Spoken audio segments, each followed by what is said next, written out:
Olá, pessoas! Inicialmente, o meu agradecimento pelo prestígio da audiência deste canal e, ao mesmo tempo, pedido para que se inscrevam e dê o seu joinha neste conteúdo. O tema de hoje do Soletrando é: erro do INSS negou auxílio assegurados por uma falha no sistema computacional, uma falha de integração de dados entre o sistema usado na perícia médica, que é o chamado SAB, que é o Sistema de Administração de Benefícios por Incapacidade, e o CNIS, que é o Cadastro Nacional de Informações Sociais, onde são registrados os vínculos dos trabalhadores, suas contribuições e afastamentos. A falta de comunicação entre os dois sistemas teria levado à negativa do benefício, mesmo quando a perícia médica considerou viável a sua concessão. Para lembrar, durante a epidemia de SARS-CoV-2, a Lei 14.131 de 2021 permitiu, em caráter excepcional,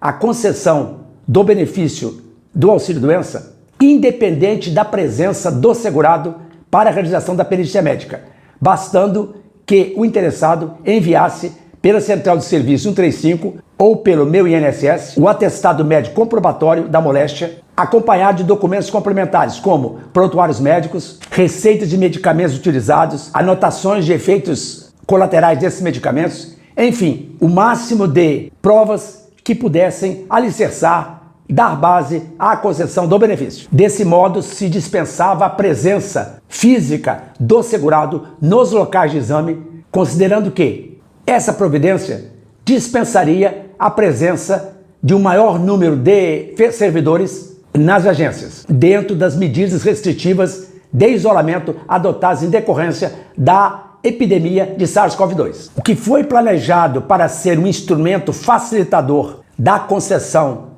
do auxílio-doença terminou por uma instabilidade técnica no programa de concessão automática do benefício, a tumultuar o processo e ferir a imagem do INSS, que ficou muito mal no episódio, além de desrespeitar, diminuir, desvalorizar o direito fundamental à Previdência Social, constante da Constituição. O que aconteceu foi que se postergou, por uma falha computacional, o recebimento do benefício por parte do segurado, prejudicando o planejamento familiar do beneficiado, especialmente quando se trata de pagamento de uma verba de natureza alimentar, fundamental para as pessoas que têm necessidade de comprar medicamentos, têm necessidade de atender os itens mais primários da vida comum, da vida civil. Não é cabível que, a essa altura do tempo, uma falha computacional, uma falha de comunicação entre dois sistemas desnude a defasagem de uma instituição em atender com presteza e pontualidade a demanda pelo seu serviço. E aí convém chamar à fala o ministro Onyx Lorenzoni para a necessidade de vasculhar a casa para tirar o bolor, porque afinal de contas, ministro, não é apenas de discurso emotivo que se faz a administração de um ministério tão importante para o cidadão. Esse tipo de falha compromete grandemente a figura institucional da Previdência, que afinal de contas não presta um serviço tão preciso assim. E a prova é exatamente a ocorrência desse lamentável episódio. É preciso dizer que essa falha aconteceu porque o perito ele não conseguia colocar no sistema de dados se o benefício que ele estava trabalhando era de natureza ocupacional ou de natureza acidentária, ou seja, se decorrente da atividade laboral ou se decorrente de um mero acidente, por não haver possibilidade de incluir o CID, que é o Código de Identificação da Doença, e também a CNAE, que é a Classificação de Atividades Econômicas. Quer dizer, houve um impedimento de caracterização do tipo de benefício que se estava tratando naquele determinado processo. E assim ocorrendo, a consequência foram as negativas automáticas dos benefícios em série, sem considerar o parecer dos peritos no caso concreto. Além disso, o software entendeu que os segurados não haviam recolhido determinadas contribuições mensais. E assim, na hora do cálculo do auxílio para tirar a média dos salários do segurado e aplicar sobre esse valor o percentual de 91% para chegar ao montante do benefício, o número de recolhimentos integralmente feitos não foi considerado. E o resultado, portanto, foi um montante